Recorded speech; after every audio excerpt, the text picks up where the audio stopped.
Okay, welcome back to acids and bases again. We just finished up learning how to write neutralization reactions, both molecular, ionic, and net ionic. We learned about strong acids and strong bases and how strongs dissociate and weaks stick together.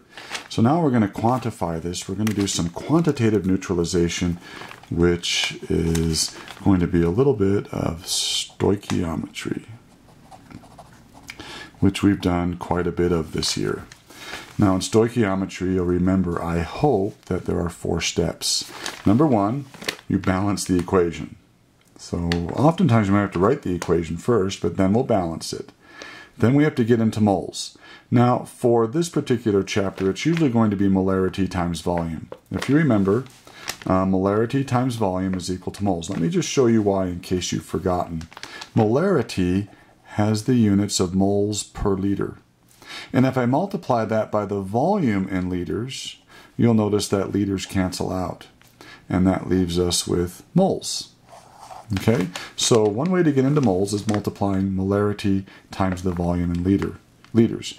Another way we can do that, which was the first thing we learned how to do to get into moles way back in September, was going from grams and dividing by the molecular weight and getting into moles.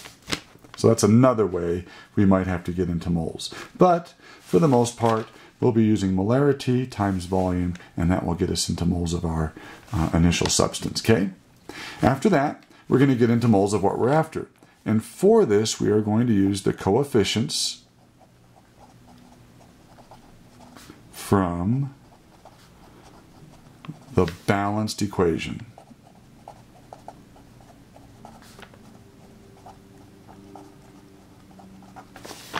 Okay, so we'll look up the coefficients from the balanced equation. That will help us get from moles of what we know to moles of what we're after. And then finally, we're going to get into the appropriate unit, the unit of what we're after. Now that will either be grams, liters, or molarity. Okay, so let's just jump right into it. It's probably the best way to review this is just jump right into it, and we'll see how it goes from there. Now this is going to sound a lot like Charlie Brown's teacher talking to him, if you remember, as I read this question. It's going to be a bunch of blah, blah, blah, blah, blah, blah, blah, and you won't understand a thing, but we'll pull things out slowly, and hopefully you'll be able to see what's happening. I'm going to put a big star by this, because this calculation and this process we're going to do in our lab next week. So you have to understand this. Well, I'll give you plenty of opportunity through homework and other classwork problems to review this, but this is one of the important ones. We will be doing this during our lab next week. So here we go. What would be the molarity of a potassium hydroxide solution if 15.6 mils is neutralized by 41.6 mils of 0.1 molar nitric acid? Blah, blah, blah, right? Okay, let's just do it step by step. Step 1, as you recall, is to balance the equation, but I don't give you an equation here. We have to write it ourselves. That's okay, we just learned how to do that. We have potassium hydroxide and nitric acid. Now, we are going to use our molecular equation here, not the ionic or net ionic. It's easiest to use the molecular. These are all double replacement, remember. So K and NO3 will get together. Potassium's positive 1, nitrate's negative 1, so just one of each will do. And of course we make water. So here's my balanced equation. I don't have to do anything to it. It's 1 to 1 to 1 to 1. Okay, step 1 is finished. Step 2, get into moles. Now remember, to get into moles, we're usually going to do molarity times volume. But we can check. If there's grams, we can go from grams to moles, which we're pretty used to doing.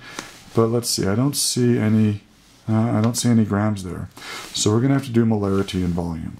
So which do I know the molarity and volume of?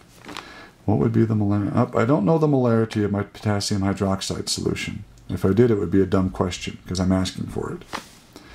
But I do know the volume and molarity of my nitric acid solution. So that's what I'm going to start with.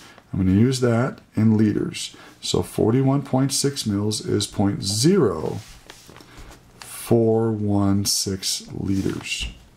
Okay? We'll multiply that by the molarity. 0.100 moles of HNO3 per liter. So you see liters divide out, and we have moles of nitric acid. Step 2 is done. And remember, I did that by multiplying the volume times the molarity. Okay? Step 3. We're going to go from moles of what we know, okay, into moles of what we're after. So let's see, we're after potassium hydroxide. So we're going to get into moles of KOH. And we get these this conversion factor by using our balanced equation. It's 1 to 1. So moles of HNO3 are gone, and I'm in moles of potassium hydroxide. My last step is to get into the moles of, or get into the appropriate unit. And I'm after molarity here.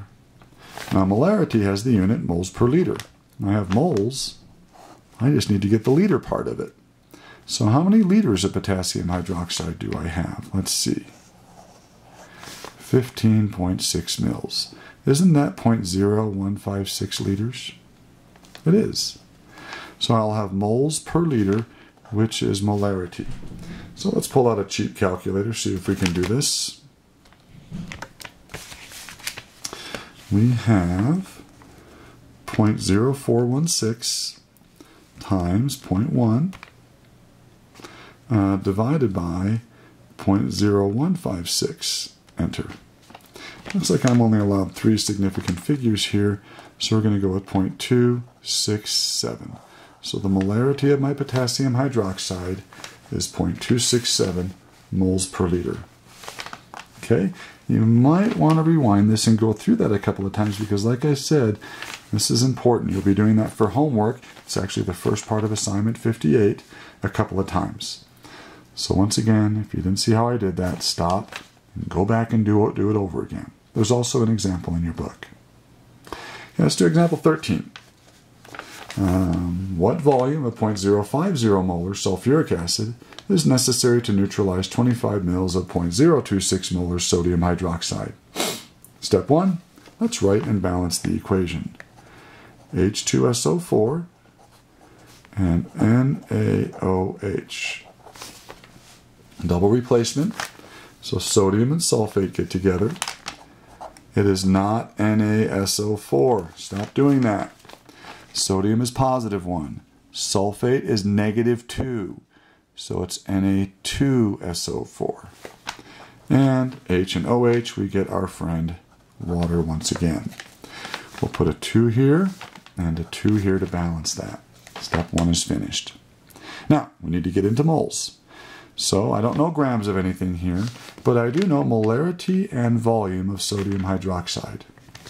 So we'll take the volume, 0.0250, we'll put it in liters, and then we're going to go from liters to moles of sodium hydroxide. My molarity is 0.026 moles per liter. Right? 0.026 moles per liter. Right there. So once again, this was volume times molarity, and you can see that that gives us moles. Now, step 3, we want to go from moles of what we know to moles of what we're after. So we're after sulfuric acid. Now that ratio is not 1 to 1 this time. There's a 2 in front of sodium hydroxide and a 1 for sulfuric acid. Okay, so step 3 is done. And finally, step 4, we're going to get into our desired unit. This time I want to know the volume of sulfuric acid. So I want to hop out of moles, obviously, of H2SO4, and I want to get into liters. What can I use as a conversion factor that helps me go from moles to liters? That's right, the molarity. The molarity is 0.050 moles per liter. So I'm using that as a conversion factor to help me go from moles to a unit of volume. So when I'm all done, I'll have my answer in liters here. So let's pull out our cheap calculator again and we'll try this. 0.0250 times 0.026 divided by 2 divided by 0.050. And I end up with, looks like I'm only allowed 2 sig figs here. So 0.0063 liters, which is the same as 6.3 milliliters. I would gladly take either answer. Okay? Let's continue with this. Let's do example 14. Some more quantitative neutralization. This time I want to know grams of calcium hydroxide needed to neutralize 72.6 mils of 0.2 molar hydrofluoric acid. So we have Ca, OH2, and HF, double replacement. Calcium and fluorine get together. It is not CaF. It's not it. Calcium's 2+, fluoride's 1-. So it's CaF2. And of course our friend water. So to balance this, let's see. I need 2 fluorides there. That gives me 4 hydrogens, so I need a 2 in front of my water. Okay, step 1 is done. Now let's get into moles. I don't know grams of anything, but I do know the molarity and volume again. So we'll start with 0.0726 liters. And we're going to go from liters to moles of HF. So multiply volume times molarity, 0.20 moles per liter. So once again, that's volume times molarity. And you can see we have moles left over. Then we're going to go from moles of what we know to moles of what we're after, which if you read the problem, is calcium hydroxide this time. It's a 2-to-1 ratio. And then we want to get into our desired unit. So we have to go from moles of calcium hydroxide to grams. So we have to calculate the molecular weight of calcium hydroxide here. That's really old school. So let's do that. Calcium is 40.1. We have 2 oxygens. They're each 16.00, so that's 32. And 2 hydrogens, which is 2.01 for the both of them. So we end up with 74.11 grams per mole. So now we can do our math and we'll have our answer in grams of calcium hydroxide. So let's see what we got here.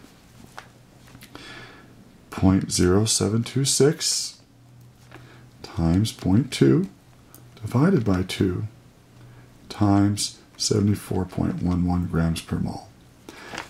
2 sig figs again, and limited here. So it's 0.54 grams of calcium hydroxide would be needed to neutralize that acid. Okay? All right, the last one. This is another important example. This is the second part of the lab we're going to do next week.